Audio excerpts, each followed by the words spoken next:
요나 1장 17절부터 2장 10절까지 말씀을 한 절씩 교도하시겠습니다. 17절 말씀 제가 먼저 읽겠습니다. 여호와께서 이미 큰 물고기를 예비하사 요나를 삼키게 하셨으므로 요나가 밤낮 3일을 물고기 뱃속에 있으니라. 요나가 물고기 뱃속에서 그의 하나님 여호와께 기도하여 이르되 내가 받는 고난으로 말미암아 여호와께 불러 아뢰었더니 주께서 내게 대답하셨고 내가 수올의 뱃속에서 부르짖었더니 주께서 내 음성을 들으셨나이다. 주께서 나를 깊은 속 바다 가운데에 던지셨으므로 큰 물이 나를 둘렀고 주의 파도와 그 물결이 다 내 위에 넘쳤나이다. 내가 말하기를 내가 주의 목전에서 쫓겨났을지라도 다시 주의 성전을 바라보겠다 하였나이다. 물이 나를 영혼까지 둘러싸우며 기품이 나를 에워싸고 바다 불이 내 머리를 감쌌나이다. 내가 산의 뿌리까지 내려갔사오며 땅의 그 빗장으로 나를 오랫도록 막았사오나 나의 하나님 여호와여 주께서 내 생명을 구덩이에서 건지셨나이다. 내 영혼이 내 속에서 피곤할 때에 내가 여호와를 생각하였더니 내 기도가 주께 이르렀사오며 주의 성전에 미쳤나이다. 거짓되고 헛된 것을 숭상하는 모든 자는 자기에게 베푸신 은혜를 버렸사오나 나는 하나님 주께 isra를 드리며 나의 서원을 주께 갚겠나이다. 구원은 여호와께 속하였나이다. 함께 읽겠습니다. 여호와께서 그 물고기에게 말씀하시매 요나를 육지에 토하니라. 아멘. 주님의 말씀입니다. 오늘도 주님의 구원하심이 우리 삶 가운데 가득 경험되시기를 축복합니다. 17절 말씀 보시면 여호와께서 이미 큰 물고기를 예비하셨다. 하나님께서 준비하신 것, 하나님께서 우리 모든 삶에도 끝까지 준비하시고 우리에게 제공하시는 것이 있는데 그 은혜를 베푸시는 것 가운데 특별히 요나에게는 오늘 이미 큰 물고기를 준비하셨다라고 말씀합니다. 큰 물고기라고 하는 것에 대해서 학자들은 고래냐 상어냐 많은 의견이 분분합니다. 그런데 원어상을 보면 다그 가돌 해서 가돌은 크다라는 뜻입니다. 큰 물고기를 준비하셨습니다. 어쩌면 지구상에 아직 없는 이미 없는 공룡과 같은 그런 물고기인지도 모르겠습니다. 정확히 어떤 것인지는 알 수 없지만 큰 물고기, 근데 그 물고기는 요나를 삼키고도 요나가 뱃속에서 3일 동안 살 수 있을 만큼의 그만큼 아주 큰 물고기입니다. 그런데 중요한 것은 물고기가 어떤 것이냐 보다 하나님께서 그것을 준비하셨다는 것입니다. 요나를 하나님께서 새로운 하나님의 일들을 사명을 감당하기 위해서 하나님께서 준비하신 것을 보여주셨습니다. 요나는 밤낮 3일 동안 물고기 뱃속에 있었습니다. 이 물고기 뱃속은 심판을 의미하기도 하지만 구원의 장소가 되기도 합니다. 바다 안에 있습니다. 그런데 그 안에 바다 안에서도 물고기 뱃속 안에 있습니다. 바다 안에서는 살 수 없습니다. 그런데 물고기 뱃속에서 살 수 있게 하셨습니다. 특별히 요나가 물고기 뱃속에 있는 그때 무엇을 했는가? 2장 전체는 요나가 그곳에서 기도했다는 것을 알 수가 있습니다. 2절 말씀 같이 읽겠습니다. 이르되 내가 받는 고난으로 말미암아 여호와께 불러 아뢰었더니 주께서 내게 대답하셨고 내가 수월의 뱃속에서 부르짖었더니 주께서 내 음성을 들으셨나이다. 아멘. 요나는 물고기 뱃속에서 기도합니다. 특별히 내가 받는 고난으로 말미암아 여호와께 기도했다는 것입니다. 고난이 있습니다. 어떤 고난이 있겠습니까? 요나가 받은 고난은 스스로 자처한 고난입니다. 스스로 노력해서 받은 고난이었습니다. 그런데 그럼에도 불구하고 이 고난을 통해서 하나님께 기도하는 자리로 기회가 되었다는 것입니다.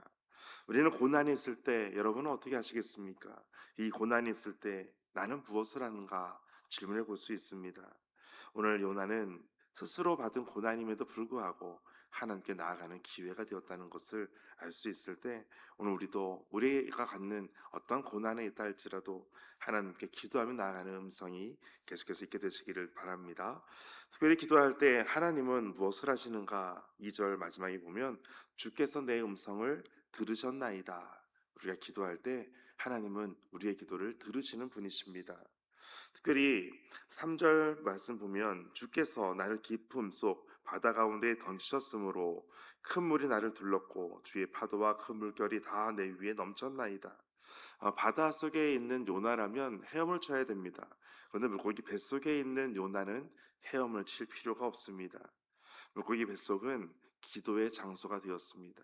특별히 죽은 것과 같은 장소, 그 장소에서 요나가 할 수 있는 것은 기도밖에 없었습니다. 기도할 때 4절 말씀 보면 다시 주의 성전을 바라보겠나이다 회개하며 기도합니다. 또 요나의 상황을 보니까 5절 말씀에 물이 나를 영혼까지 둘러싸오며 기쁨이 나를 에워싸고 바다풀이 내 머리를 감쌌고 6절에 내가 산의 뿌리까지 내려갔고 땅의 그 빗장으로 나를 오래도록 막았다라고 말씀합니다. 그런데 중요한 것은 그러나라는 것이죠. 그러나 나의 하나님 여호와여, 주께서 내 생명을 구덩이에서 건지셨습니다. 나를 구원해 주셨습니다. 나를 그렇게 구덩이에서부터 데리고 올라와 주셨습니다. 낮고 낮은 곳에서 주를 만나고 다시 나를 구원해 주셨습니다. 하나님의 구원을 다시 경험하게 됩니다. 기도밖에 할 수 없는 사람이 있습니다. 상황적으로 보면, 환경적으로 보면 가장 비참한 사람입니다. 그런데 기도밖에 할 수 없는 그 사람에게 하나님께서는 은혜를 베풀어 주십니다. 우리의 상황이, 나의 상황이 내가 기도밖에 할 수 없습니다 라고 하는 분들이 있다면 그 사람에게 하나님은 은혜를 베풀어 주십니다. 오늘 우리 상황 속에서 역사하시는 하나님의 은혜를 경험하는 하루 되시기를 축복합니다. 7절 말씀 함께 읽겠습니다. 내 영혼이 내 속에서 피곤할 때에 내가 여호와를 생각하였더니 내 기도가 주께 이르렀사오며 주의 성전에 미쳤나이다. 아멘. 하나님은 나를 기억하시고 나의 기도를 들어주시는 하나님이십니다. 하나님의 구원을 경험한 사람들이 이제 무엇을 하면 되겠습니까? 9절 말씀, 나는 감사하는 목소리로 하나님께 감사하는 삶, 구원받은 사람들이 할 수 있는 것입니다. 하나님께서 나의 모든 삶을 돌아보시고 기억하시고 나를 구원해 주셨습니다. 여기에 대한 감사가 넘치는 인생이 되시기를 축복합니다. 그런데 말씀을 우리가 읽지는 않았지만 또 4장으로 넘어가면 요나는 바로 하나님께 불평합니다. 그럴 때 감사하는 사람에게도 불평이 언제든지 찾아올 수 있다는 것을 또한 알 수가 있습니다. 그러나 감사하는 요나의 목소리를 통해서 하나님께서 듣고 싶어 하시는 것은 무엇이냐면 9절 마지막의 말씀입니다. 구원은 여호와께 속하였나이다. 구원은 여호와께 속하였나이다. 기도의 종점이 바로 구원은 오직 하나님께 있습니다. 여기에 있는 것입니다. 우리가 오늘도 간절히 기도할 때 하나님께서 모든 구원을 이루시는 분이십니다. 이와 같은 간절함으로 나아가게 되시기를 축복합니다. 진짜 구원받은 사람은, 진짜 하나님의 사랑을 경험한 사람은 감사하게 되어 있습니다. 혹시 여러분 인생 가운데 깊은 바닷속에 물고기 뱃속같이 답답한 분이 계신다면 기억하시기 바랍니다. 하나님은 그곳에서도 일하시는 분이십니다. 우리가 끝났다고 생각하는 그 자리에서 하나님은 새로운 일들을 시작하시는 분이십니다. 왜냐하면 구원은 여호와께 속하였기 때문입니다. 이것을 믿는 자들에게 하나님은 역사하시는 분이십니다. 이제 여호와께서 그 물고기에게 말씀하십니다. 요나를 육지에 토하라 라고 말씀하십니다. 그리고 요나는 이제 육지로 나오게 되고 새로운 하나님의 일들을 내일부터 다시 또 경험하게 됩니다. 오늘도 주님께 기도할 때 다시 주님의 은혜를 경험하고 더 많은 감사로 나아가게 되시기를 주의 이름으로 축복합니다. 함께 기도하겠습니다. 하나님, 어찌할 수 없는 고통과 절망의 자리야말로 우리가 하나님께 기도로 나아가야 되는 자리임을 기억하게 하여 주옵소서. 하나님 앞에서 우리의 죄를 되짚어보고 긍휼의 은혜를 바라며 엎드리게 하여 주옵소서. 기도를 들으시고 우리를 다시 사명의 길로 인도하시는 신실하신 하나님을 오늘도 찬양합니다. 주님의 은혜와 또 우리가 하는 감사와 모든 예배가 계속해서 살아나게 하여 주옵소서. 모든 말씀 예수님의 이름으로 기도하옵나이다. 아멘. 오늘 말씀 기억하시면서 함께 기도하겠습니다. 하나님, 고난의 자리, 고통의 자리에서 더욱더 낮아진 자리에서 하나님을 기억하고 주님께 기도하며 나아가는 삶이 되게 하여 주옵소서. 하나님의 구원을 경험하는 인생이 되게 하시고 더 많은 감사로 주님께 모든 구원이 있음을 선포하며 나아가는 삶이 되게 하여 주옵소서. 오늘 말씀 기억하면서 함께 기도하겠습니다.